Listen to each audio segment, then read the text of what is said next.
أعوذ بالله من الشيطان الرجيم. بسم الله الرحمن الرحيم. الحمد لله رب العالمين، والصلاة والسلام على أشرف الخلائق أجمعين، سيدنا وسيد الأولين والآخرين، حبيبنا وحبيب إله العالمين، إمام المرسلين وخاتم النبيين، شفيع المذنبين ورحمة للعالمين، أبي القاسم المصطفى محمد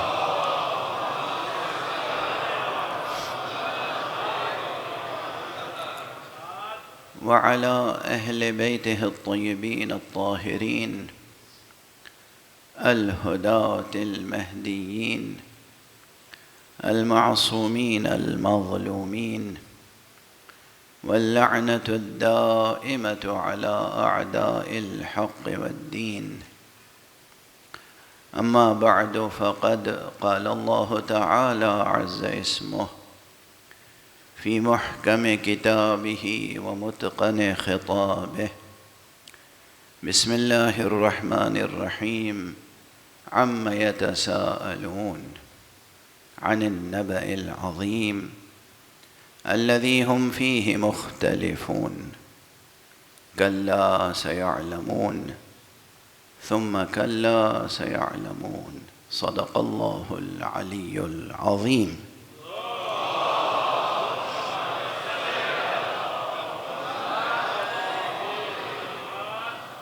ایک اور بلند تر صلوات ارشاد فرمائیں۔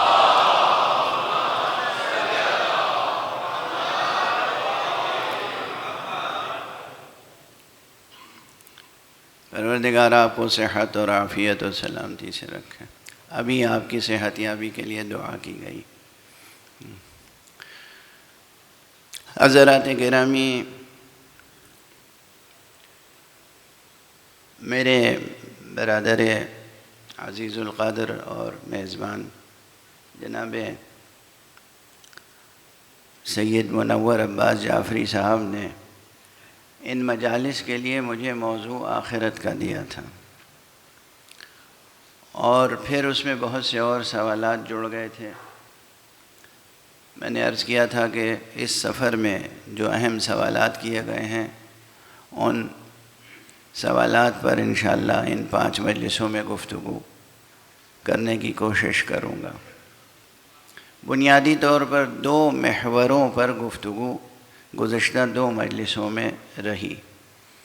ایک یہ کہ ہمیں خداوند متعال پر اعتقاد رکھنا چاہیے یا نہیں، اور دوسرے یہ کہ آخرت کے اعتقاد کی کیا اہمیت ہے۔ اشارہ ہی ہو سکا۔ کل جہاں تک گفتگو پہنچی تھی آج وہاں سے آگے بڑھانے کی کوشش کروں گا۔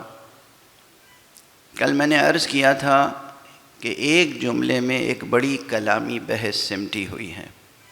کلامی بحث سے مراد ہے کہ علم کلام سے متعلق۔ علم کلام اس علم کو کہتے ہیں جس میں اصول دین سے متعلق بحثیں کی جاتی ہیں۔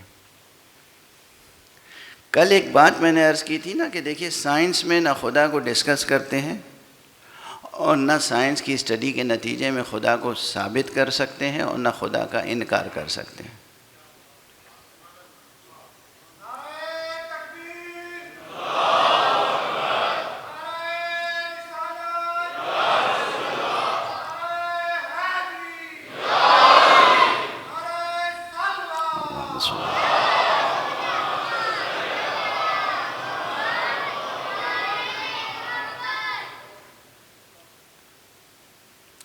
بریگیڈیئر صاحب کہاں گئے؟ انہیں کرسی پر اندر لا کے اسی فرش پر یہاں لائیے، اندر لے آئیے کم سے کم انہیں۔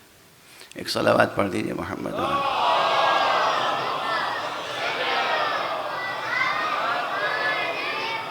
ایک اور صلوات پڑھ دیں محمد۔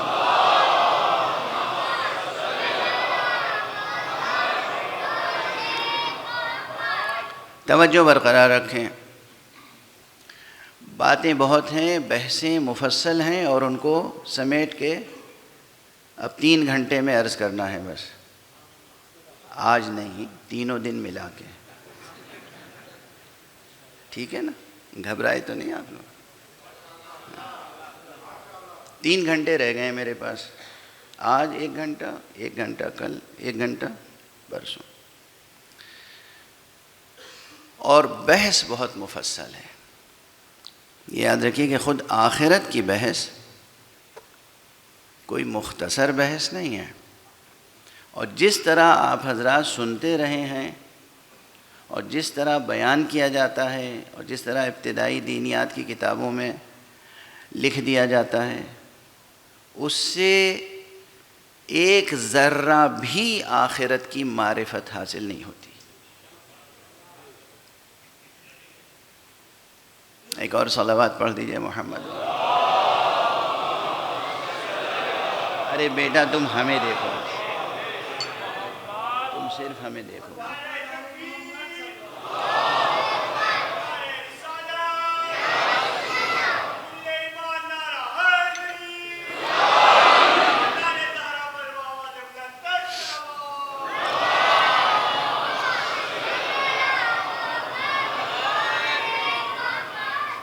اچھا، اب ہماری عادت یہ ہے، کیا کریں؟ عادت ہے، عادت چھوٹتی نہیں ہے، اور جیسے جیسے عمر بڑھتی جاتی ہے عادت اور راسخ ہوتی جاتی ہے۔ ہمارے یہاں جو عموماً بیانات کا طریقہ اور انداز اور اسلوب ہے، اس میں یہ کوشش کم ہوتی ہے کہ خالص تعلیمی اور علمی اسالیب سے بھی آشنا کیا جائے۔ ہوتا یہ ہے کہ سب کچھ تھوڑا سا ادھر، تھوڑا سا ادھر، تھوڑا سا ادھر سے لیا، ایک عطر مجموعہ بنایا اور پیش کر دیا۔ اچھی بات ہے، عوام کی ضرورت اسی سے پوری ہو جاتی ہے، لیکن ضرورت کا پورا ہو جانا اور ہے، اور ذوق سماعت کو بلند کرنا اور ذہنوں کی تربیت کرنا وہ ایک الگ مسئلہ ہے۔ یہ جو بچے ہمارے سامنے بیٹھے ہیں، بڑوں کی بات نہیں کر رہا ہوں میں، گستاخی نہیں کر رہا ہوں، بزرگ تو ہماری تربیت کریں گے، لیکن جو بچے ہیں وہ اس فرش اعضاء پہ ہم سے کچھ سیکھنے آئے ہیں، تو اس لیے خالص تعلیمی نکات کا بھی لحاظ کرنا اور انہیں پیش کرنا ہمارے گویا فرائض میں سے ہے۔ تو یہ جو بیچ میں کچھ ڈیفینیشنز کی اور ٹرمینالوجیز کی اور میتھڈولوجیز کی بات شروع کر دیتا ہوں، اس کا سبب یہی ہے کہ ابھی میں نے پھر دہرایا کل والا جملہ کہ سائنس ایک علم ہے اگر، تو اس کا اپنا ایک سبجیکٹ ہے، اس میں آپ جو اس کا سبجیکٹ نہیں ہے اسے ڈسکس کرنے کا حق نہیں رکھتے۔ اور اس کی مثال میں دے رہا ہوں اب دینی اور مذہبی علوم سے، کہ ہر علم کی ایک اپنی محدودیت ہوتی ہے، ہر علم کا ایک فریم آف ریفرنس ہوتا ہے، اس کا اپنا ایک دائرہ ہوتا ہے بحث کا۔ علم کلام اعتقادات سے متعلق علم ہے، اور دینی علم ہے، مذہبی علم ہے، ٹھیک ہے؟ اب اس میں کسی سے کہیے، کسی علم کلام کے ماہر سے، کہ جناب آپ وضو ثابت کر کے دکھائیے، تو کہے گا یہ ہمارا سبجیکٹ نہیں۔ کیوں صاحب؟ دین میں وضو نہیں ہے، شریعت میں وضو نہیں ہے، اب آپ اس سے لڑتے رہیے، الجھتے رہیے۔ کہے گا دین میں وضو ہے، دین میں غسل ہے، دین میں نماز ہے، وہ علم فقہ کے دائرے میں ہے، یہ علم کلام کا دائرہ ہے۔ واضح ہوئی بات؟ ایک فقیہ ہے جو علم فقہ میں کام کر رہا ہے، اس سے جا کے کہیے کہ توحید ثابت کیجئے، وہ مجتہد ہے اپنی جگہ، توحید پہ آپ سے کہیں زیادہ کام کر چکا ہے، لیکن اس وقت اگر کلاس فقہ کی ہے تو کہے گا یہ کلاس فقہ کی ہے۔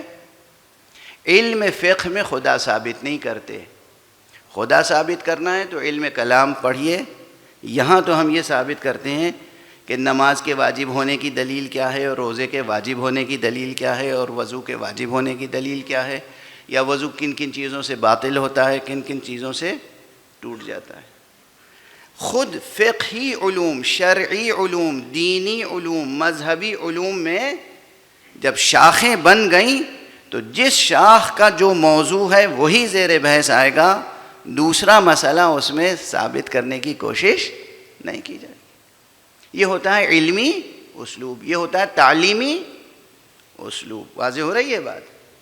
اسی لیے کہا جاتا ہے کہ مغالطوں سے کام نہ لیں، مغالطوں سے کام نہ لیں، جو ہمارے ہاں ماشاء اللہ ممبر سے لے کے اور شاعری تک، شاعری سے لے کے نثر تک، اور نثر سے لے کے خطابت تک عام ہے۔ مغالطے اور قیاس باطل کی کوئی گنجائش نہیں ہے۔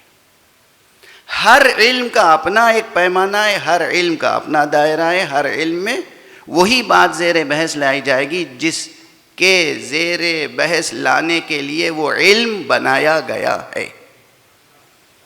واضح ہو گئی بات؟ علم آخرت، علم قیامت سے متعلق بنیادی بحثیں دو علوم میں ہوتی ہیں، بنیادی بحثیں۔ ایک ہے علم کلام اور دوسرا ہے علم عرفان۔ ٹھیک ہے؟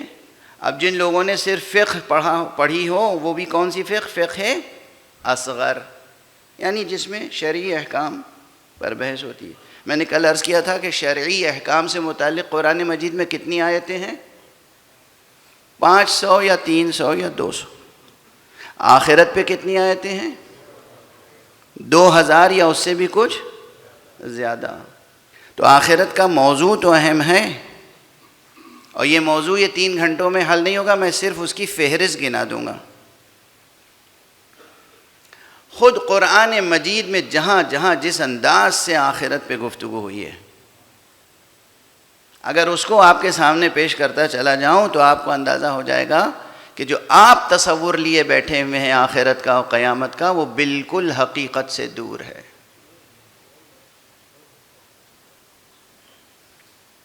کیا ہے تصور آخرت کا؟ اس سے پہلے عرض کر دوں ایک بات اور، خود اس ہستی کا، اس عالم ہستی کا، اس دنیا کا جو تصور لیے بیٹھے ہوئے ہیں، وہ بھی اس سے کہیں دور ہے جو حقیقی تصور ہے اور حقیقت میں پایا جاتا ہے۔ تصور یہ ہے عام طور پر لوگوں کا کہ اللہ سبحانہ و تعالیٰ نے کائنات بنا دی اور بس بن چکی، اب جیسے ہے یہ چل رہی ہے، اب اسے ایک دن ختم ہونا ہے۔ یہی ہے نا تصور؟ آیتیں بھی 2-1 پڑھ دیتے ہیں۔ مشکل یہی ہے کہ 2-1 آیتیں پڑھ لینے سے بات نہیں بنتی، کسی ایک آیت پر بھی مکمل نظریہ قائم کرنے کے لیے پورے قرآن کو پڑھنا پڑتا ہے۔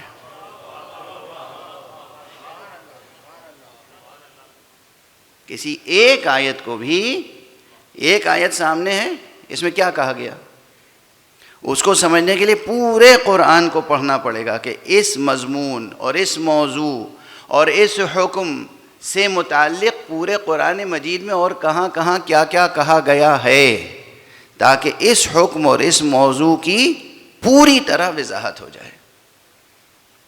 اس لیے کہ قرآن مجید میں محکم بھی ہے، متشابہ بھی ہے، قرآن مجید میں ناسخ بھی ہے، منسوخ بھی ہے، قرآن مجید میں مجمل بھی ہے، مبین بھی ہے۔ مجمل کسے کہتے ہیں؟ کسی بات کو سمیٹ کے مختصر طور پہ کہہ دینا۔ مبین کسے کہتے ہیں؟ اسے بیان کرنا کھول کے۔ قرآن میں مجمل بھی ہے، مبین بھی ہے۔ خود قرآن نے اعلان کیا ہے ان تمام چیزوں کا، اور ہمارے اور آپ کے معلم قرآن حضرت امیر المؤمنین علی ابن ابی طالب علیہ الصلاۃ والسلام نے بھی ارشاد تفصیل سے ارشاد فرمایا ہے۔ قرآن مجید میں آیات کی تصنیف یعنی آیات کی کلیسیفیکیشن کس کس عنوان کے تحت کی جا سکتی ہے۔ تصنیف کے معنی ہے صنف جدا کرنا۔ آپ کیا سمجھتے ہیں؟ تصنیف یعنی کتاب لکھنا۔ دیکھیے ایک ہی لفظ ہے لیکن اس کے 2 معنی تو ابھی سامنے آ گئے۔ ٹھیک ہے، اب آخرت سے متعلق جو آیتیں ہیں، ایک تو یہی مقام ہے کہ جو میں آپ کے سامنے پچھلے 2 دنوں سے پڑھ رہا ہوں، بسم اللہ الرحمن الرحیم، عما یتساءلون عن النبأ العظیم.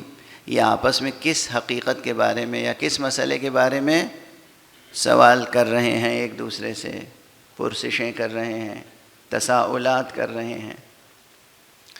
کیا اس عظیم خبر کے بارے میں؟ قرآن نے یہ کہا، اس عظیم خبر، النبأ العظیم.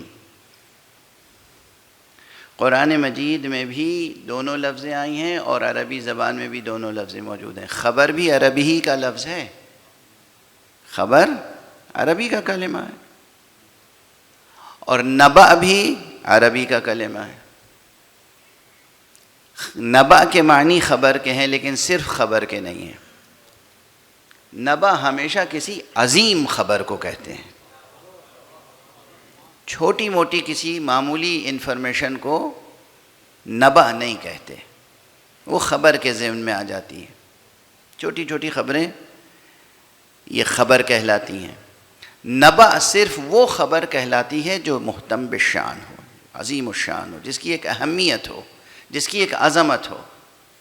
اور اسی لیے جب النبأ العظیم کہا گیا تو لوگوں نے جو اختلاف بھی کیا تو وہ اختلاف 3 محوروں پہ رہا کہ کیا النبأ العظیم سے مراد نبوت مصطفیٰ ہے، اس میں اختلاف کر رہے ہیں، یا النبأ العظیم سے مراد آخرت ہے، اس میں اختلاف کر رہے ہیں، یا النبأ العظیم سے مراد ولایت علی ابن ابی طالب علیہ السلام.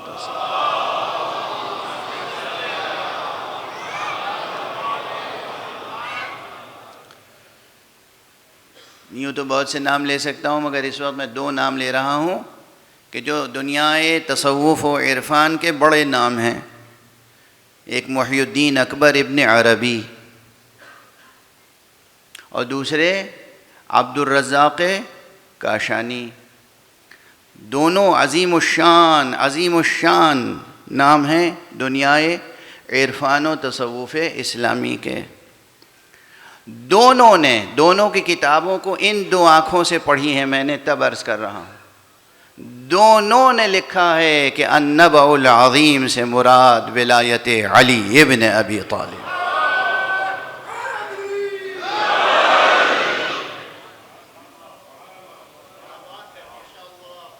عبد الرحمن کاشانی شیعہ نہیں ہیں، صوفی ہیں، وحدت الوجودی ہیں، مکتب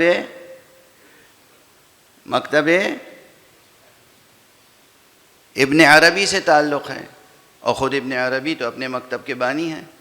دونوں نے تفسیر قرآن کے ضمن میں یہی ایک بات لکھی کہ النبأ العظیم سے مراد امیر المؤمنین علی ابن ابی طالب علیہ السلام کی ولایت ہے.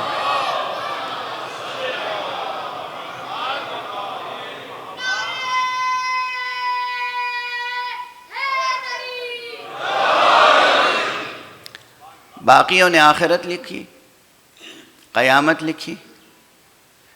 آپ تو اہل ذوق ہیں، ایک جملے میں پوری بات سمجھ جائیں گے. اصل میں ولایت علی ہے ہی قیامت کی بات. ایک صلوات پڑھ دیجئے محمد.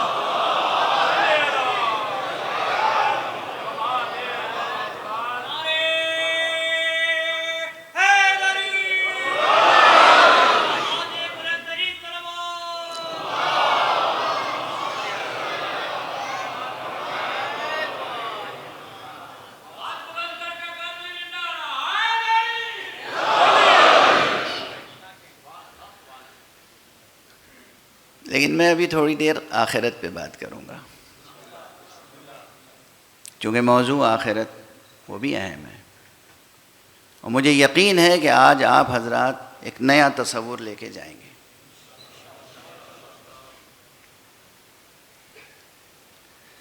پہلی بات تو یہ واضح رہے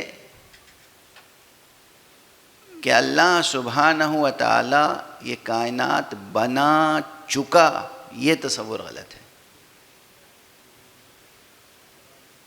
یہ کائنات ابھی بھی بن رہی ہے. تو پہلے تو ذہن کا ایک قفل توڑیے.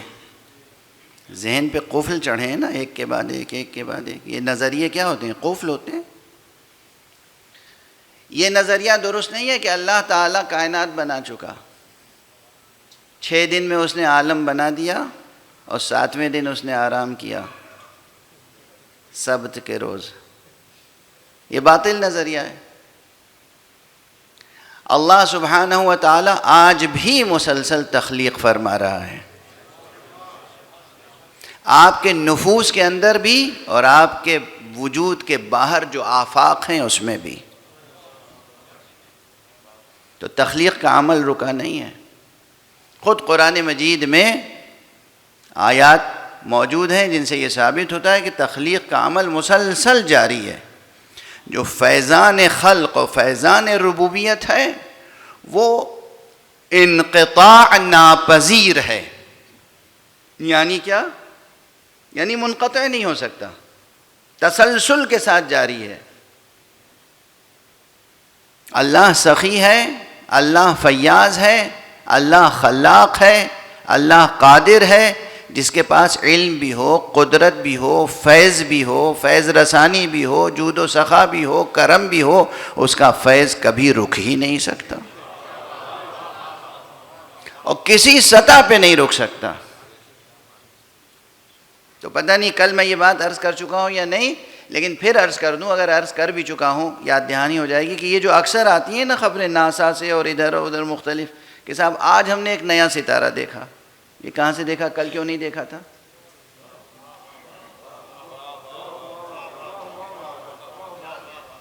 ہر دوسرے تیسرے ہفتے ایک آ جاتی ہے. ہم نے نئی گیلیکسی دیکھی، ہم نے نئی ڈسکوری کر لی. یہ ڈسکوری کی آپ نے، آپ کے ٹیلیسکوپ نے. بھئی یہی ٹیلیسکوپ تھی، کل اس نے نہیں دیکھا تھا، آج دیکھ لیا. وہ خالی جگہ جو کل خالی تھی، کوئی دست فیاض تھا جس نے اسے پر کر دیا آج.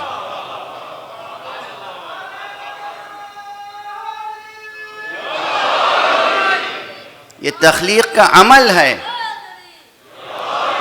یہ تخلیق کا عمل ہے جو مسلسل جاری ہے. اسے یاد رکھیے، اسے ایک اصل، بنیادی اصل سمجھ لیجئے، یعنی ایک علمی بنیاد کہ اس کائنات کا تخلیق کا عمل رک نہیں گیا ہے، تخلیق کا عمل جاری ہے. اب ایک جملے میں بات کہیں سے کہیں پہنچ جائے گی. اسی تخلیق کے عمل کے، تخلیق کے عمل، فیاضی کے عمل، فیض رسانی کے عمل، اسی عمل کے درجہ کمال کا نام آخرت ہے.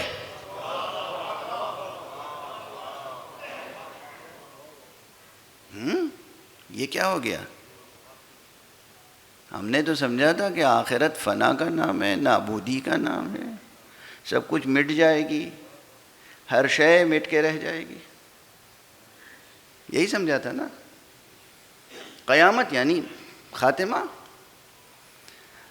قیامت یعنی اس شجر وجود کے برابر ہونے کا روز. آپ کوئی بیج بوتے ہیں، اس کو سینچتے رہتے ہیں، ہوا، پانی، روشنی، اس کی غذا دیتے رہتے ہیں، اس کی خدمت کرتے رہتے ہیں. اس میں سے غیر ضروری چیزوں کو کاٹ چھانٹ دیتے ہیں. اس کی خود جو غیر ضروری چیزیں ہیں وہ ایک وقت کے ساتھ ختم ہو جاتی ہیں اور وہ بارور ہوتا چلا، تناور ہوتا چلا جاتا ہے اور بارور ہوتا چلا جاتا ہے. بعد میں اس میں پھل آتے ہیں، وہ پھل باقی رہتے ہیں، پھل کا جوہر کشید کر کے باقی رکھا جاتا ہے اور جو چیز غیر ضروری ہے اسے ضائع کر دیا جاتا ہے. آخرت اسی دن کا نام ہے جب یہ عالم ہستی کا شجر بارور ہوگا. جو غیر ضروری چیزیں ہیں مٹا دی جائیں گی اور جو ضروری چیزیں ہیں ہمیشہ کے لیے محفوظ کر دی جائیں. صلوات پڑھ دیجئے محمد والے.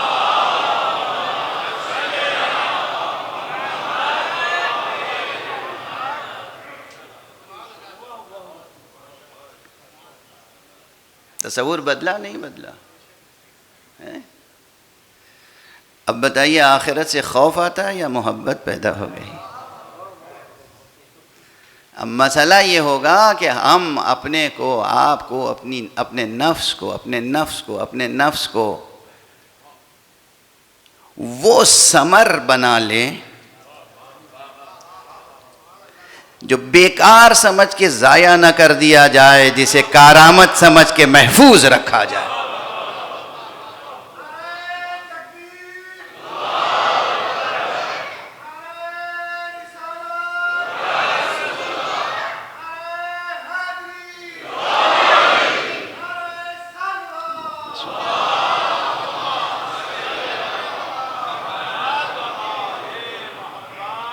اب مربوط کر دوں بس ایک بنیادی تصور اگر کلیئرٹی کے ساتھ سامنے آ جائے، ایک بنیادی کانسیپٹ، تو پھر باتیں آسان ہو جاتی ہیں۔ یہی سورہ شمس، بسم اللہ الرحمن الرحیم، والشمس وضحاها والقمر اذا تلاها والنهار اذا جلاها واللیل اذا یغشاها والسماء وما بناها والارض وما طحاها ونفس وما سواها فألهمها فجورها وتقواها قد افلح من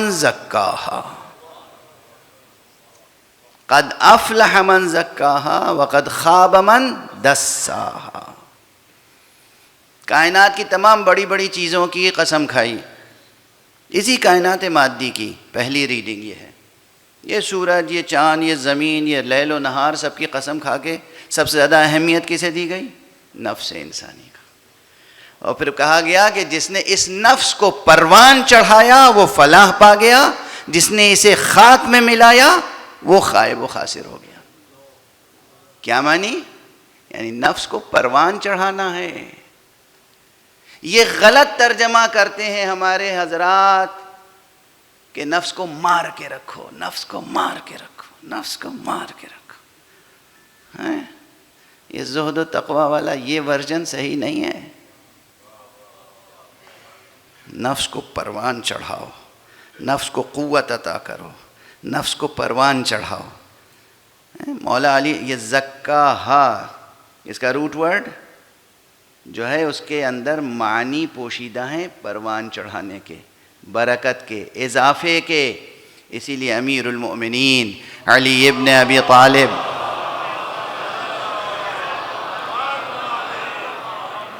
علیہ الصلاۃ والسلام نے ارشاد فرمایا ہے کہ انفاق کرنے سے یعنی خرچ کرنے سے مال گھٹتا ہے، اور العلم یزکو، علم بڑھتا ہے۔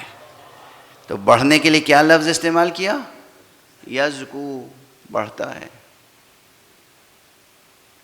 اس نفس کو مار ڈالنا نہیں ہے، اس نفس کو قتل نہیں کرنا ہے، اس نفس کو کچل نہیں دینا ہے، اس نفس کو خاک میں نہیں ملا دینا ہے۔ دسا، یہ دو لفظوں کو سمجھ لیجئے، زکا اور دسا۔ دسا، دال سین، سین پر تشدید۔ دسا کے معنی ہوتے ہیں کسی چیز کو زمین میں چھپا دینا، دفن کر دینا۔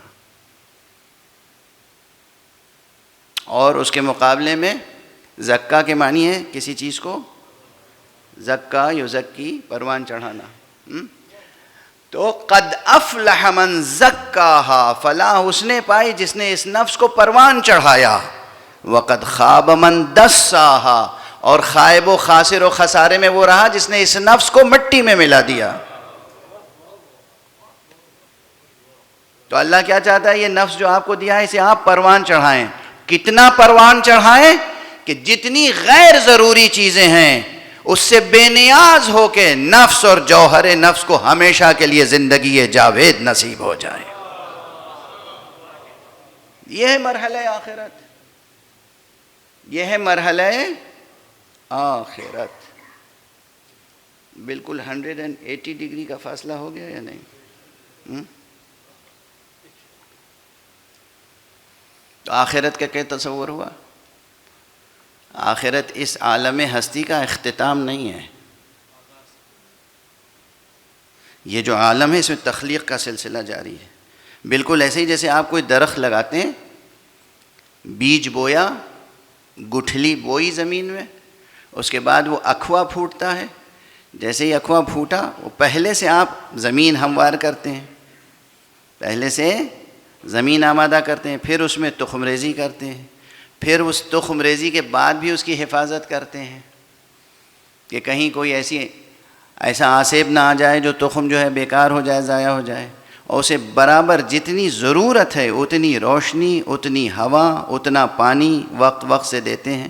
اور ادھر اخوا پھوٹا توجہ اور بڑھ جاتی ہے، اور اس کے بعد اس سے امید وابستہ ہو جاتی ہے، اور پھر اس کا اہتمام ہوتا ہے کہ یہ تنا محفوظ رہے، بڑھتا جائے، طاقتور ہو، اور آپ مسلسل اس میں لگے رہتے ہیں یہاں تک کہ پھل آ جائے. واضح ہے؟ یہ شجر وجود ہے. یہ ابھی زمانے کے ساتھ ظرف دہر اور ظرف زمان میں یہ پروان چڑھ رہا ہے دست قدرت سے، علم الہی کی روشنی میں، اور یہ پروان چڑھتا رہے گا یہاں تک کہ یوم آخرت میں آ کر یہ پروان چڑھے برابر ہو جائے. پھل حاصل ہونا ہے اس دن. تو یہ پورا عمل تخلیقی عمل ہے، کہیں بھی تخریبی عمل نہیں ہے. پورا عمل تخلیقی عمل ہے اور تعمیری عمل. تخلیق اور تعمیر یہ سلسلہ جاری ہے. اس الہی منصوبہ تخلیق و تعمیر سے ہمیں اور آپ کو ہم آہنگ ہونے کے لیے وہ پروگرام دیا گیا جسے شریعت کہتے ہیں. باقی رہنا ہے کہ فنا ہونا ہے؟ کیا خیال ہے؟ باقی رہنا ہے نا؟ نابود ہونا ہے یا زندگی جاوید حاصل کرنی ہے؟ زندگی جاوید حاصل کرنی ہے نا. آپ کو اپنا نقش بر آپ کی طرح مٹ جانا ہے، مٹا دینا ہے، یا آپ کو ایک ثابت نقش دوام بن جانا ہے اور بنا دینا ہے اپنی زندگی کو. ظاہر ہے نقش دوام بنانا ہے، نقش ناتمام نہیں بنانا ہے. اس سب کے لیے ہمیں اصول دین اور فروع دین کی پابندی کرنی ہوگی تاکہ ہم میں سے ہر ایک کا شجر وجود برابر ہو روز آخرت. اب اس میں یہ ضرور ہے کہ مرحلے ہیں. آپ چمن میں اکثر دیکھتے ہیں درخت کو یہ جو مالی ہے یہ آ کے غیر ضروری شاخیں کاٹتا رہتا ہے. کبھی کبھی اچھی بڑی شاخ ہم سمجھتے ہیں کہ یہ ضروری ہے، وہ آ کے کاٹ دیتا ہے. یہ کیا کر دیا تم نے؟ صاحب آپ نہیں جانتے.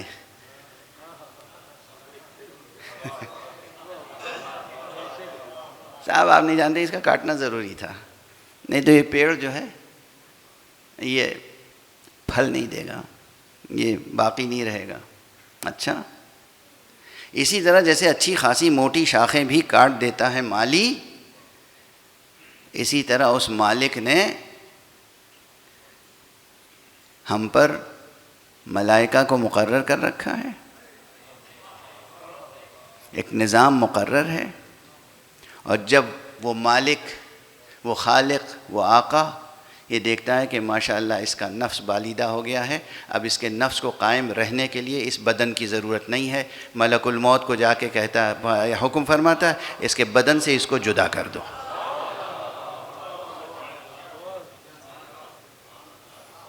اب اسے بدن کی ضرورت نہیں، اب تک بدن کی ضرورت تھی، اب اسے بدن کی ضرورت نہیں، اب اسے چھوڑ دو، جدا کر دو. وہ جیسے ایک موٹی سی شاخ کاٹ دی جاتی ہے تاکہ اصل شجر باقی رہے. واضح ہو رہی ہے بات؟ نئی لگ رہی ہے نا؟ ہے تو نہیں مگر حقیقت یہی ہے. ایک صلوات پڑھ دیجئے محمد.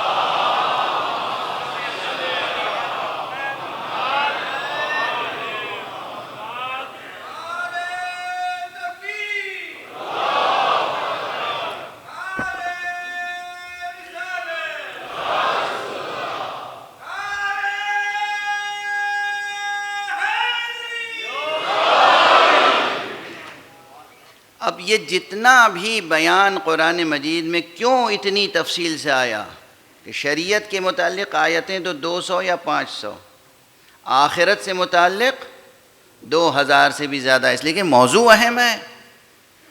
آپ کے بود و بقا کا مسئلہ ہے، اور اس پورے عالم ہستی کے بود و بقا کا مسئلہ ہے. فنا کا مسئلہ نہیں ہے، بقا کا مسئلہ ہے، بارور ہونے کا مسئلہ ہے۔ وہ درخت ہی کیا جو بارور نہ ہو؟ بڑے بوڑھے تو سمجھتے ہوں گے، یہ چھوٹے بچے نہیں سمجھتے ہوں گے بارور کسی۔ بار کہتے ہیں پھل کو، بارور ہونا یعنی پھل دار ہونا، جب پیڑ میں پھل آ جائے، پھل کو کہتے ہیں بار، ٹھیک ہے نا، بارور ہونا یعنی پھل لانا۔ روز آخرت آپ میں سے ہر ایک کا شجر ہستی، آپ میں سے ہر ایک کا شجر وجود، آپ میں سے ہر ایک کا نفس، اسے بارور ہونا ہے۔ اور ایسا بارور ہونا ہے کہ گلشن ہستی کو وجود بخشنے والا خوش ہو کے اسے محفوظ رکھے۔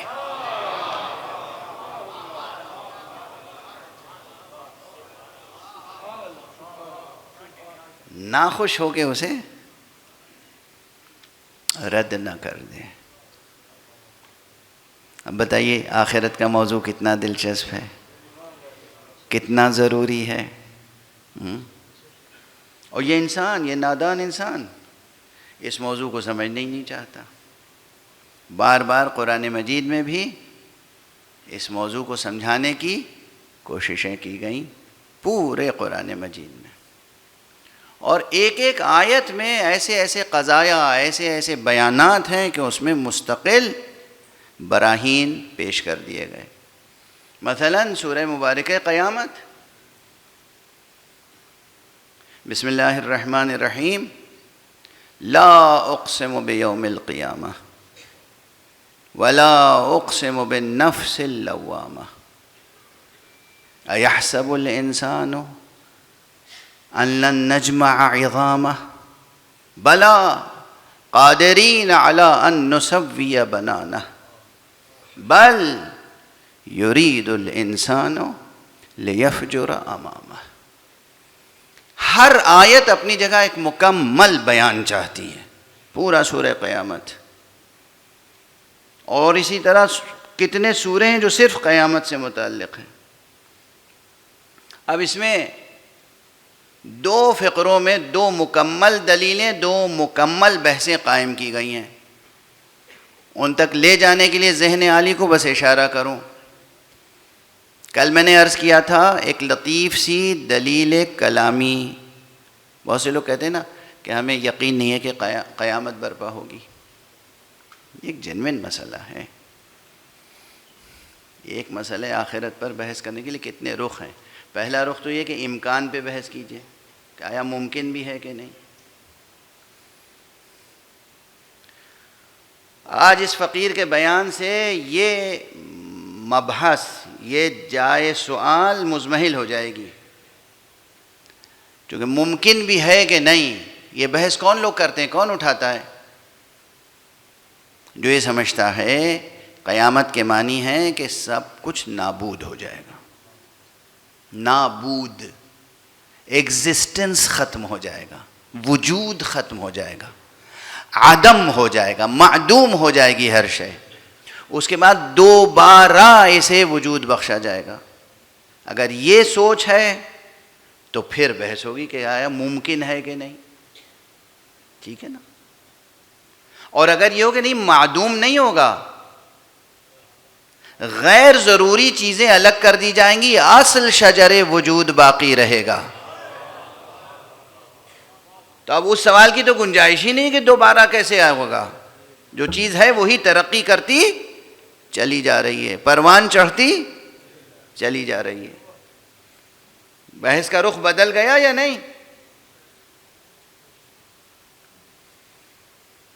نابودی کو اپنے ذہن میں جگہ نہ دیں، فنا کا خوف نہ رکھیں، اور یہ یاد رکھیں کہ ہم جب کوئی چیز بناتے ہیں تو ہماری خواہش یہ ہوتی ہے کہ ہماری تخلیق ہمیشہ باقی رہے، اور وہ پروردگار جب کوئی تخلیق بنائے گا تو وہ کیوں چاہے گا کہ اس کی بنائی ہوئی چیزیں فنا ہو جائیں؟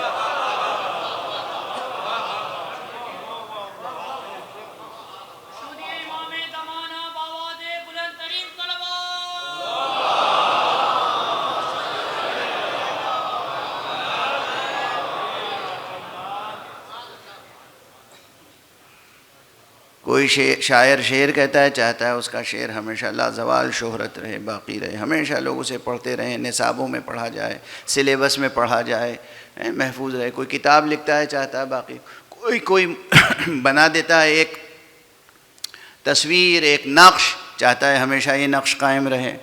کوئی جناب والا کوئی مجسمہ بناتا ہے، سوچتا ہے ہمیشہ قائم رہے۔ ہر تخلیق کار چاہتا ہے اس کی تخلیق باقی رہے۔ ایک اللہ ہی ہے جو بناتا ہے اس ارادے سے کہ مٹ جائے۔ ہم خود فانی اور چیز بنانا چاہتے ہیں باقی۔ وہ جو واقعاً باقی ہے، وہ جو دائمی ہے، وہ جو حی و قیوم ہے، وہ جو قادر مطلق ہے، وہ جو محیی ہے، وہ جو ممیت ہے، جس کے اختیار میں سب کچھ ہے، وہ جو نقش بنائے گا وہ کب چاہے گا کہ نقش مٹ جائے؟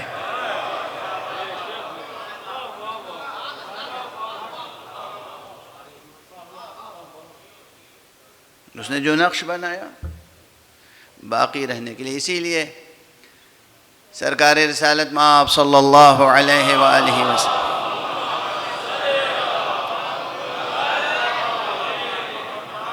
کا ارشاد گرامی ہے کہ خلقنا للبقاء لا للفنا، ہم تو بقا کے لیے پیدا ہوئے ہیں، فنا کے لیے نہیں پیدا ہوئے ہیں۔ بار بار معصومین نے کہا، کبھی کہا اس انداز سے خلقنا للبقاء لا للفنا، ہم بقا کے لیے پیدا ہوئے ہیں، فنا کے لیے نہیں پیدا ہوئے۔ کبھی مخاطب کی ضمیر میں کہا کہ خلقتم للبقاء لا للفنا، تم بقا کے لیے پیدا کیے گئے ہو، فنا کے لیے پیدا نہیں کیے گئے۔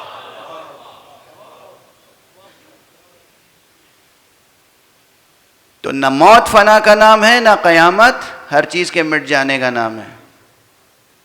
شجر وجود فروغ پا رہا ہے، اور تخلیق کا عمل، افاضے کا عمل، فیضان کا عمل جاری و ساری ہے۔ شبہ ہمیشہ رہے، اعادہ معدوم کے شبہ، قرآن مجید نے اس کے جواب دیے۔ کل میں نے جو کلامی ایک جملہ کہا تھا وہ یہ تھا کہ جب تک روز آخرت اور حقیقت قیامت پر یقین نہ پیدا کر لے، اس وقت تک انسان کا خود توحید پر ایمان مکمل نہیں ہوتا۔ یاد ہے یہ جملہ؟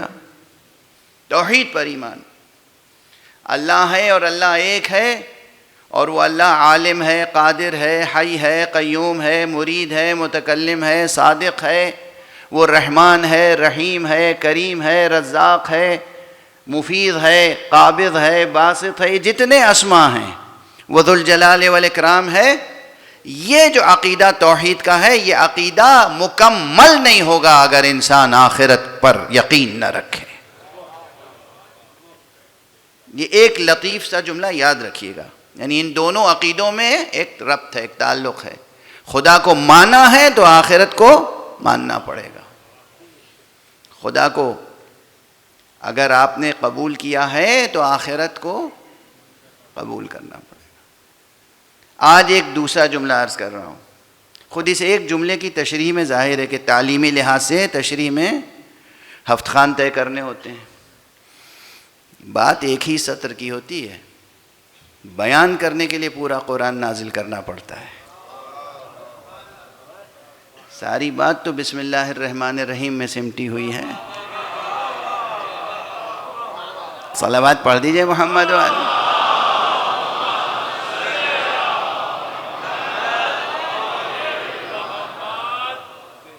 اب آج کل تو یونیورسٹیز کے اور کالجز کے اور اسکولوں کے جو سلیبس بن رہے ہیں وہ کیا بن رہے ہیں، اس پہ میں کیا تبصرہ کروں۔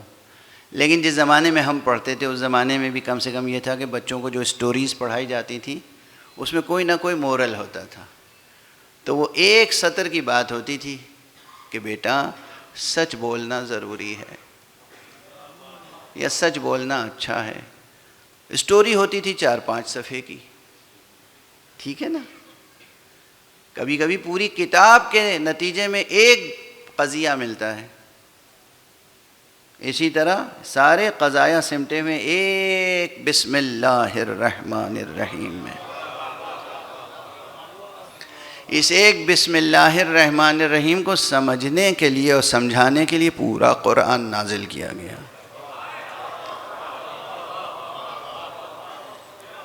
اللہ آپ کی ذہانتوں کو فروغ بخشے. ایک صلوات پڑھ دیجئے محمد.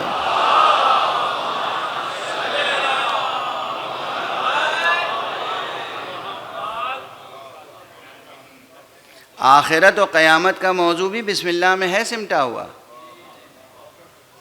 پوچھئے کہاں ہے؟ عجب، ذرا سا تو سسپینس باقی رکھنا چاہیے. ابھی عرض کرتا ہوں. اب پہلے ایک بات اور، وہی مکتبی، تعلیمی، تدریسی، الف بے والی بحث. یہ لفظ معاد جو آتا ہے بیچ میں، میم عین الف دال، معاد. عموماً علم کلام کی بحثوں میں آخرت کی بحث کو مبحث معاد یا بحث معاد کے عنوان سے پیش کیا جاتا ہے. یہ معاد، لفظ معاد کے 3 معنی ہو سکتے ہیں لغوی لحاظ سے، زبان کی سطح پر. Dictionary meaning, lexical meaning, literal meaning. وہ 3 معنی کیا ہیں؟ ایک معنی ہے واپسی، مصدری معنی، واپسی، واپس آنا. جہاں سے آپ چلے تھے وہیں واپس آ جائیں. ایک فعل ہوا نا، ایک حدث، ایک وقوعہ. ٹھیک ہے؟ تو معاد کے ایک معنی ہے واپسی، معنی مصدری. دوسرا کیا ہے؟ معاد مفعل ہے، تو مصدر میمی بھی ہو سکتا ہے، اس میں ظرف بھی ہو سکتا ہے، اور اس میں ظرف ہے تو اس میں زمان بھی ہو سکتا ہے، اس میں مکان بھی ہو سکتا ہے. تو 2 معنی کیا ہوں گے؟ ایک ہے واپسی، ایک ہے واپسی کا دن، ایک ہے واپسی کی جگہ. تو کم سے کم معاد کی بالکل ابتدائی بحث کو سمجھنے سمجھانے کے لیے درس و تدریس کے لیول پر 3 عنوان سے بحث کی جا سکتی ہے. واپسی، واپسی کا دن، واپسی کی جگہ. ظرف زمان، ظرف مکان، اصل حدث، اصل واقعہ، اصل وقوع. اب لوگ کیا کرتے ہیں؟ سب سے پہلے بحث شروع ہو جاتی ہے وہی وقوع پر. کیا یہ واقع ہوگا؟ کیا یہ ممکن ہے؟ یہ ممکن ہے کی بحث کس بنیاد پہ کھڑی کرتے ہیں؟ ابھی میں نے عرض کیا، یہ تصور کر لیا ہے کہ کائنات بن چکی، اب بس کائنات کو ختم ہونا ہے اور پھر کائنات کو دوبارہ وجود میں آنا ہے. تو پھر یہ سوال ہوتا ہے کہ دوبارہ وجود میں کیسے آ سکتی ہے؟ آیا ممکن ہے؟ یعنی پاسبلٹی پہ غور کیا جاتا ہے. اگرچہ یہ بحث اصالت نہیں رکھتی، پھر بھی قرآن مجید نے بار بار اس شبہے کو بھی دور کیا ہے، اور اس دلیل کو علم کلام کی کتابوں میں کہتے ہیں دلیل قدرت. بار بار توجہ دلائی کہ دیکھو، جس خدا نے پہلی بار تمہیں بنایا ہے آخر دوبارہ کیسے نہیں بنا سکتا؟ تم یہ پوچھتے ہو کیسے ممکن ہے، کیسے ممکن ہے، کیسے پاسبل ہے؟ ارے جب تم کچھ نہیں تھے تب اس نے بنا دیا، اب تو ہو، وجود رکھتے ہو، اب دوبارہ بننے میں کون سا شبہ رہ گیا؟ پھر بھی یہ ذہن انسانی ایسا ہے جو شکوک و شبہات میں مبتلا رہتا ہے، اور ماشاءاللہ ذہن انسانی کو ہر دور کے شیاطین اور زیادہ گمراہ کرتے رہتے ہیں. وہ شیطان جناب ہر دور میں رہتا ہے، اس کا پورا لشکر ہے، پوری نسل ہے، پورا خاندان ہے. اس کا کام ہے مومنین پر بطور خاص اوور ٹائم ورک کرتا رہتا ہے. اس نے یہ اوور ٹائم اللہ سے لے رکھا ہے، مسلسل کام کر رہا ہے. کس پر؟ آپ پر، ہم پر. تو مختلف شبہے جو ہیں پیدا ہوتے رہتے ہیں، مختلف شبہے، مختلف شکوک. اب وقت تو کم ختم ہو چکا آج کی گفتگو کا، لیکن ایک جملہ عرض کروں، تجربہ کر کے دیکھیے، یقین کیجئے، اللہ پہ بھروسہ کیجئے، اللہ کی یاد کو دل اور دماغ میں قائم رکھنے کی کوشش کیجئے. اگر آپ اس مہم میں کامیاب ہو گئے، اللہ کی یاد دل میں بھی رہے، دماغ میں بھی رہے، زبان پہ بھی رہے، کوئی بھی ذکر خدا مثلا یہ دو کلمات ہیں، سبحان اللہ و بحمدہ، سبحان اللہ و بحمدہ، سبحان اللہ و بحمدہ، پڑھتے رہا کیجئے۔ اس کے دو فائدے سب سے بڑے ہیں، ویسے تو سینکڑوں فائدے ہیں۔ نگیٹو تھاٹس دور ہو جاتے ہیں اور پازیٹیوٹی بڑھتی چلی جاتی ہے نا؟ ہر گھر کا مسئلہ ہے، ہر فرد کا مسئلہ ہے تقریباً۔ دل دماغ میں وسوسے ہوتے ہیں، نگیٹو تھاٹس ہوتے ہیں، غیر ضروری باتیں ہوتی ہیں، منفی باتیں ہوتی ہیں، نہایت بیہودہ باتیں ہوتی ہیں، وحشت ناک باتیں ہوتی ہیں، دل دماغ میں آتی رہتی ہیں، اور اس سے آپ کی شخصیت کا جمال، حسن ختم ہو جاتا ہے۔ آپ خود اپنی نگاہ میں گر جاتے ہیں، اور ہمیشہ یہ خوف لگا رہتا ہے کہ دوسروں کی نگاہ میں تو ہم نہیں گر گئے، وہ ہمارے بارے میں کیا سوچ رہا ہوگا، وہ کیا سوچ رہا ہوگا، وہ کیا سوچ رہا ہوگا۔ حشر سے پہلے اپنا حشر کر لیتے ہیں۔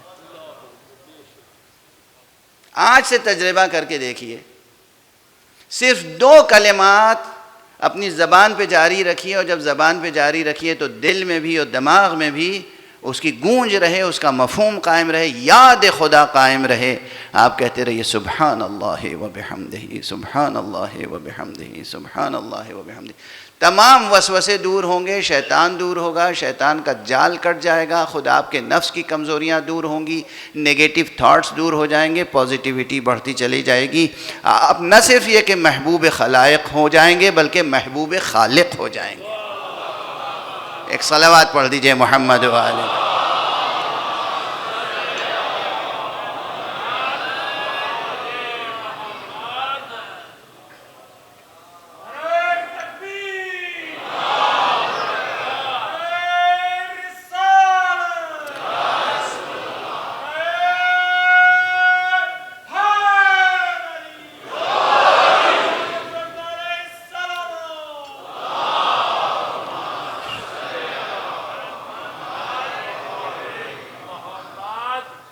نوٹڈ، رجسٹرڈ، یاد رہے گی گزارش؟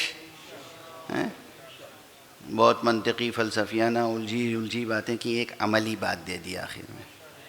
یہ پریکٹیکل بات گرہ میں باندھ لیجئے گا، سب مرد، عورتیں، بچے، جوان۔ یہ 2 چھوٹے چھوٹے کلمات ہیں، انہیں یاد رکھنے میں اور ادا کرنے میں کوئی مشکل ہے؟ سبحان اللہ و بحمدہ، سبحان اللہ و بحمدہ، سبحان اللہ و بحمدہ۔ پڑھنے کا جی تو بہت کچھ چاہ رہا تھا، مگر آج موضوع پر اتنی گفتگو کافی ہے۔ تکلیف ہے میرے سینے میں خود، بس ہمت سے پڑھ رہا ہوں آج کل۔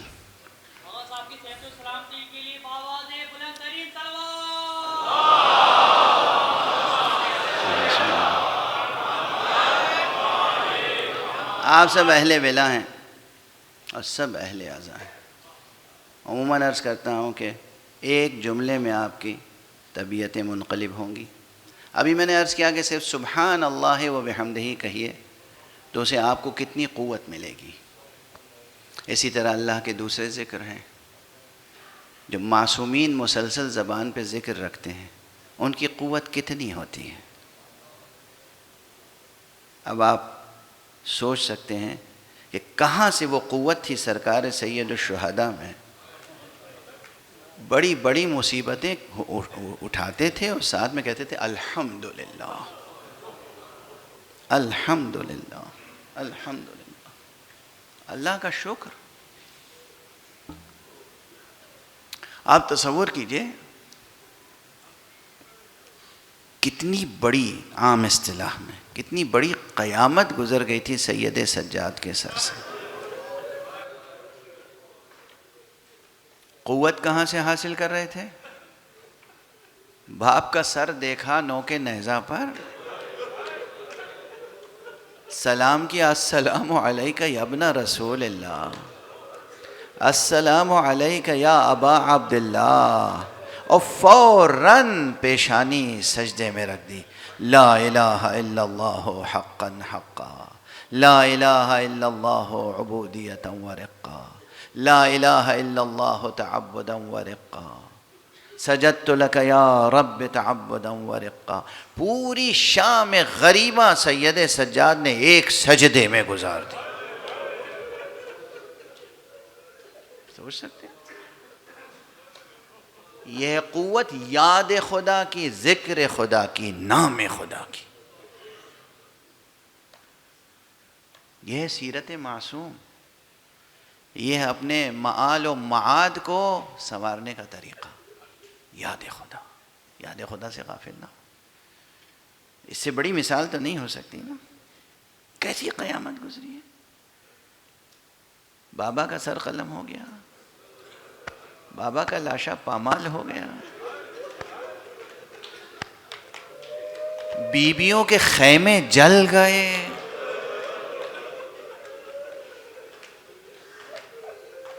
کتنے بچے ہیں جو شب عاشور شہید ہوئے ہیں شدت عطش سے، شدت تشنگی سے، پیاس کی شدت سے. زینب میں کتنی قوت تھی، کیا قوت تھی، کیا طاقت تھی بی بی زینب میں. خاتون تھی نا، بہرحال خاتون تھی، مرد تو نہیں تھی. عام طور پر خواتین کس طرح ایک لاش نہیں دیکھ سکتی، ایک بچے کا جنازہ نہیں دیکھ سکتی. خواتین ایک بچے کا جنازہ نہیں دیکھ سکتی، ایک لاش نہیں دیکھ سکتی. ہائے زینب، صبح سے کتنی لاشیں دیکھیں. اون و محمد کے لاشیں دیکھے جو خود زینب کے پیسر تھے. علی اکبر کا لاشا دیکھا جسے بیٹے ہی کی طرح پالا تھا. قاسم کا ٹکڑے ٹکڑے بدن دیکھا. علی اکبر کا بدن بھی ٹکڑے ٹکڑے تھا جو لایا گیا تھا. اصغر کا لاشا دیکھا. اور کتنی طاقت تھی زینب میں کہ جب خیموں میں آگ لگا دی گئی تو سید سجاد کو بچانے کے لیے مسلسل تک و دو کرتی رہیں. حمید ابن مسلم جو فوج دشمن کا راوی ہے وہ بیان کرتا ہے، میں دیکھ رہا تھا کہ زینب کبریٰ جلتے ہوئے خیمے کی طرف جا رہی ہیں اور آ رہی ہیں، جا رہی ہیں اور آ رہی ہیں. شعلے بھڑکتے جا رہے ہیں، بی بی بڑھتی چلی جا رہی ہیں. یہاں تک کہ میں نے 3 مرتبہ روکا، ٹوکا، پوچھا بی بی خیمے میں کیا رہ گئی ہے ایسی چیز جو آپ اپنے کو ہلاکت میں ڈالنا چاہتی ہیں. بی بی نے کوئی جواب نہیں دیا، بلکہ ایک مرتبہ غیظ و غضب کی نگاہ مجھ پہ ڈالی اور بھڑکتے ہوئے شعلوں میں داخل ہو گئی. اور جب باہر نکلی ہیں تو دیکھا اپنی پشت پر علی ابن الحسین زین العابدین کو لے کر تشریف لا رہے. کیا قوت ہے، کیا قوت ہے. یہ یاد خدا کی قوت ہے، یہ اسم الہی کی قوت ہے. خدا کی راہ میں قربانیاں دی ہیں. مجھ سے خاص طور سے آج ایک بات کہی گئی، مجھ سے آج پھر یہ فرمائش کی گئی ہے کہ میں اس بچی کا تذکرہ کروں جس بچی کی شہادت بعض معتبر کتابوں میں 5 سفر لکھی گئی ہے. یعنی ابھی اس بچی کی قبر بس 2 دن پہلے بنی ہے. ہائے کیسے وہ قبر بنی، ہائے وہ بچی، اس نے کتنے مصائب برداشت کیے. کس میں جگر ہے، کس کے پاس وہ جگر ہے، کس کے پاس وہ دل ہے، کس سینے میں وہ طاقت ہے جو بچی کے مصائب کا تصور کر سکے اور اسے بیان کر سکے.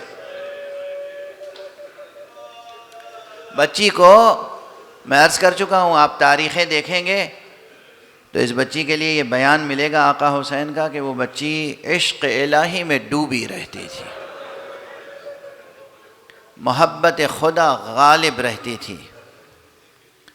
اور اس بچی کو اگر کوئی ایک چیز ستا رہی تھی، پریشان کر رہی تھی دنیاوی، تو وہ تھی پیاس، تشنگی. سب بچے جو پیاسے تھے اسی بچی کے پاس آتے تھے اور اس بچی کو وسیلہ واسطہ بناتے تھے، اپنے امو جان سے پانی منگا دو، اپنے بابا سے پانی منگا دو۔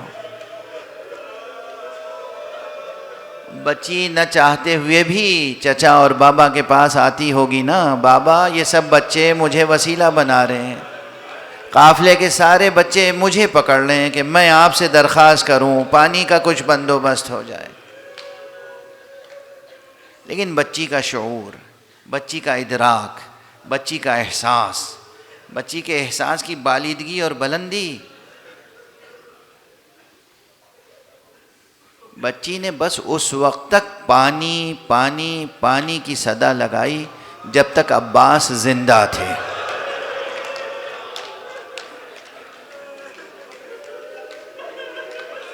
آقا عباس کی شہادت کے بعد مجھے کوئی روایت نہیں ملتی کہ اس بچی نے آ کے بابا سے بھی پانی کے لیے درخواست کی ہو۔ بس تیزی سے 2-3 فقرے عرض کر دوں تاکہ معال مجلس حاصل ہو جائے۔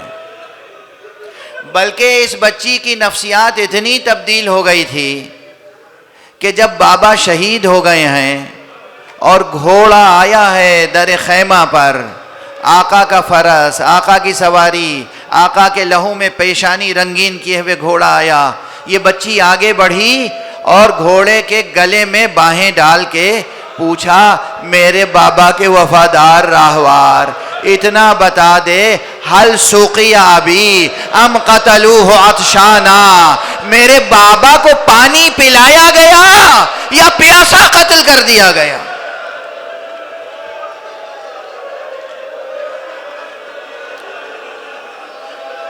اجرکم علی اللہ، اجرکم علی اللہ، اجرکم، جی بھر کے آج پرسہ دیجئے۔ آج ام رباب کو پرسہ دیجئے، آج رباب کو پرسہ دیجئے، آج زینب کو پرسہ دیجئے، آج سید سجاد کو پرسہ دیجئے، آج آقا امام حسین کو پرسہ دیجئے ان کی اس بچی کا۔ یہ بچی کربلا سے کوفے تک پیاسی ہے، یہ بچی کوفے سے شام تک پیاسی ہے، یہ بچی زندان شام میں پیاسی ہے۔ اور ایک بات عرض کروں، برداشت کر سکیں گے؟ شاید میں ممبر پہ پہلی بار پڑھ رہا ہوں، آج تک اپنی عمر میں شاید میں نے یہ واقعہ پڑھا نہیں، لیکن کتابوں میں موجود ہے، سنی علماء نے بھی لکھا، شیعہ علماء نے بھی لکھا۔ اس بچی کو چچا کی اور بابا کی پیاس اتنی شدید پیاس ایسی یاد رہی کہ بچی کو جیسے پانی سے نفرت ہو گئی۔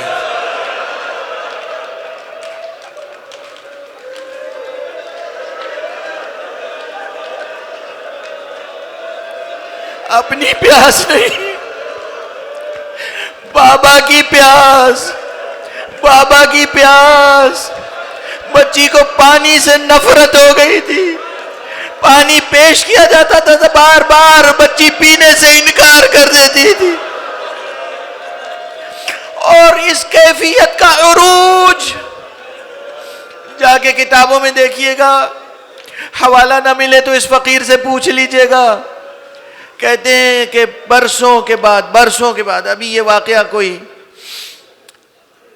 100-150 برس پہلے کا واقعہ ہے، یا 100 برس، اس سے زیادہ نہیں ہوا، جہاں اس بچی کی قبر ہے، قبر میں پانی آ گیا۔ بچی نے شہر کے حاکم کے خواب میں آ کر کہا، میری قبر میں پانی آ گیا ہے، مجھے پسند نہیں ہے۔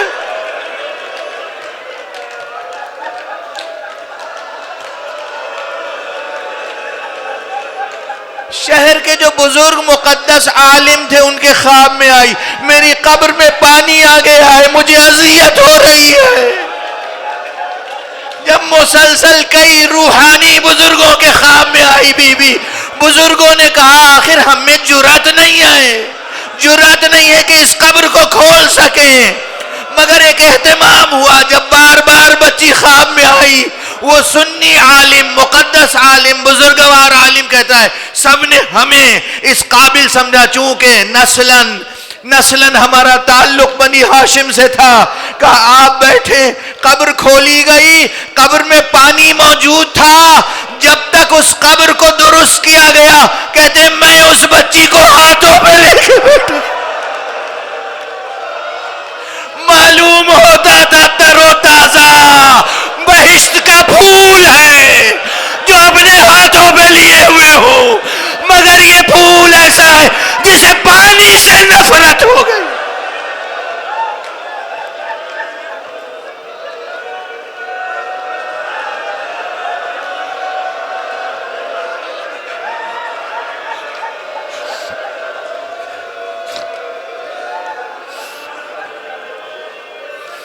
انا للہ وانا الیہ راجعون.